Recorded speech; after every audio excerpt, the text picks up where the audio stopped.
Olá, nós estamos falando em hermenêutica e exegese do Novo Testamento.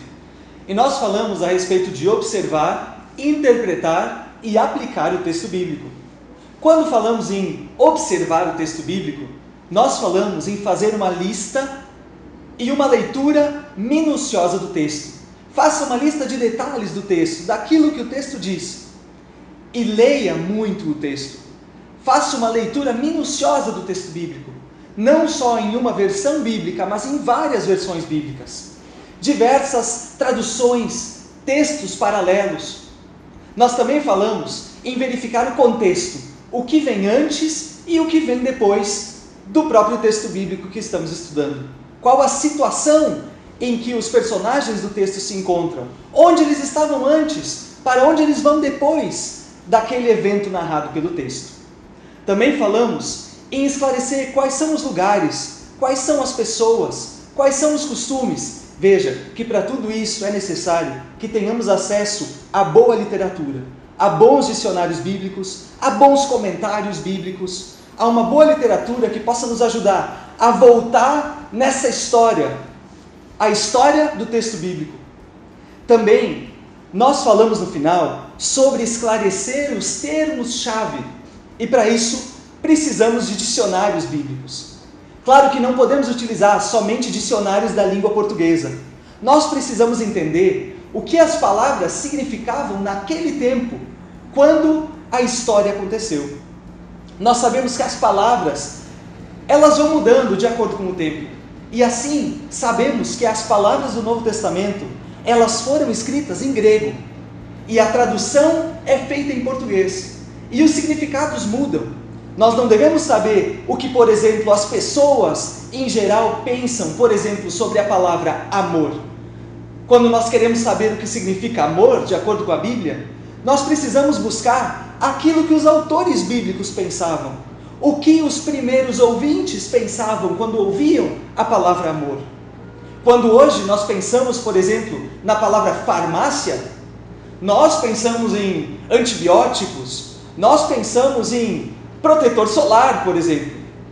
Mas a farmácia do tempo da minha avó não tinha nem protetor solar, tinha bem pouco antibiótico. Ou seja, muito mais na época dos autores bíblicos. As palavras, elas vão adquirindo novos significados. E por isso precisamos de dicionários bíblicos. Esses são muito importantes no momento em que vamos interpretar, explicar o significado de um texto bíblico. Então, precisamos fazer uma lista de palavras-chave. Quais são as principais palavras que aparecem no texto bíblico? Faça uma lista. Muitas vezes, palavras importantes são substantivos utilizados. Outra importante classe gramatical de palavras são verbos. Veja os verbos que aparecem no texto bíblico. Quem está fazendo alguma coisa? O que essa pessoa está fazendo? Qual é o tempo verbal em que essa palavra se encontra? Tudo isso é muito importante. Então, observe os dicionários bíblicos. Pesquise as palavras-chave que aparecem no texto. Ainda falando em observação do texto, veja que ainda não passamos para a interpretação e nem para a aplicação, ou seja, para o que a mensagem quer dizer para nós. Só estamos olhando o texto bíblico de forma minuciosa. Depois disso, continuando nossa observação do texto, nós devemos observar as chaves gramaticais. Qual é o sujeito? Qual é o objeto? Quem é a pessoa principal dessa narrativa bíblica? Quais são as ênfases? Quais são as repetições utilizadas? Muitas vezes os textos usam repetições importantes. Usam, inclusive, paralelismos importantes. Existem palavras com significado semelhante que vão aparecendo nos textos de forma paralela, por exemplo. Também devemos identificar a forma literária do texto bíblico. O Novo Testamento é composto por 27 livros, sendo que 4 desses livros são narrativas de um gênero descritivo chamado Evangelho, um gênero inventado pelo próprio evangelista Marcos. Nós temos 3 desses 4 evangelhos, que são os assim chamados evangelhos sinóticos. São aqueles autores bíblicos que observaram a história de Jesus numa mesma perspectiva, com um mesmo olhar, nós poderíamos dizer. E disso vem essa palavra, sinótico, com a mesma ótica. Os evangelhos sinóticos são Mateus, Marcos e Lucas. Se observarmos, o evangelista João já observa toda a história de Jesus com bem outra perspectiva. Logo após, nós temos o texto de Atos dos Apóstolos. E esse nós poderíamos chamar, em relação ao seu gênero literário, de monografia histórica. Porque afinal, Lucas, ele queria de fato descrever as primeiras atitudes dos apóstolos de Jesus. Logo depois, então, temos outro gênero literário.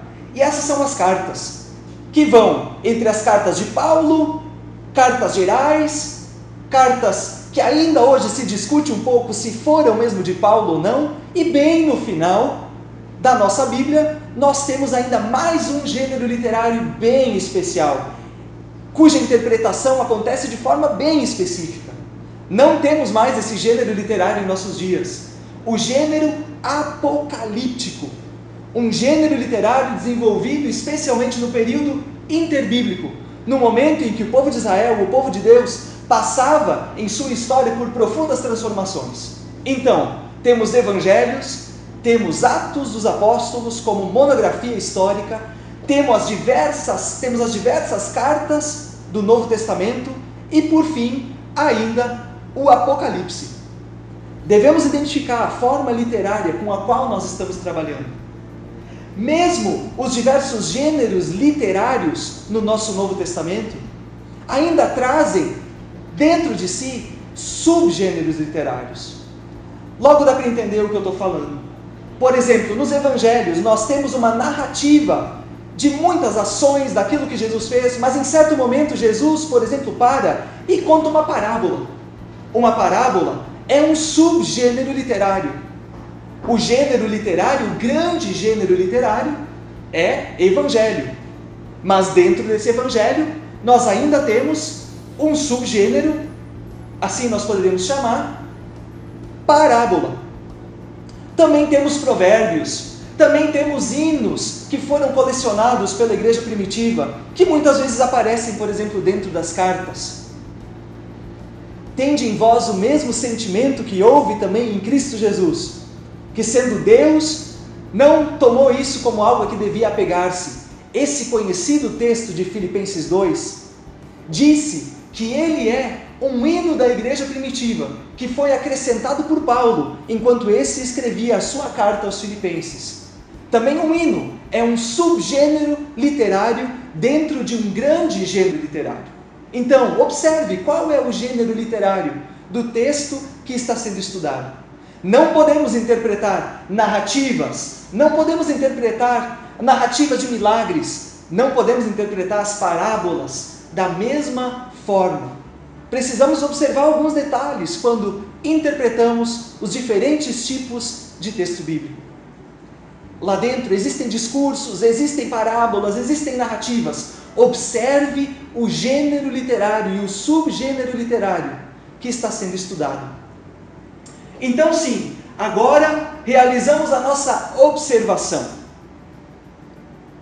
Lendo minuciosamente o texto bíblico, fazendo listas daquilo que acontece, observando as diversas traduções, as diversas versões bíblicas, fazendo todo esse trabalho. Então sim, podemos passar a uma segunda parte. E essa sim nós chamamos de interpretação. Agora sim, nós passamos aquilo que diz respeito à hermenêutica do Novo Testamento. Ali, nós vamos buscar qual é o significado natural, original, coerente das palavras e frases chaves. Nós também vamos usar sempre recursos bibliográficos, todos aqueles que tivermos à nossa disposição. Nós devemos buscar palavras difíceis e essas nós devemos pesquisar com todo cuidado. Muitas vezes existem palavras que para o nosso público são muito difíceis de serem entendidas e por isso precisamos pesquisar e simplificar o entendimento do texto bíblico. Os autores bíblicos não pensaram em dificultar o entendimento das pessoas. Não, eles queriam facilitar o entendimento do Evangelho. Eles tinham pessoas em mente para as quais eles escreveram os seus textos. Em um primeiro momento, eles não escreveram para nenhum de nós no século XXI. Eles escreveram para comunidades específicas, para pessoas específicas, e que entendiam muito bem aquilo que eles estavam dizendo. Quem não entende, nós é que não entendemos. Nós estamos muito distantes dele. Vivemos num período muito diferente. Devemos então, depois de ter feito todo esse trabalho, correlacionar as ideias.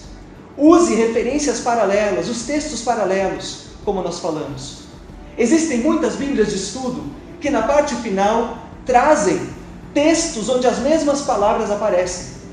E textos diferentes nos ajudam a compreender o significado das palavras em determinado contexto, em determinado autor. Por exemplo, se eu encontro uma determinada palavra numa das cartas de Paulo, é bem possível que em uma outra carta sua, Paulo tenha pensado naquele termo da mesma maneira.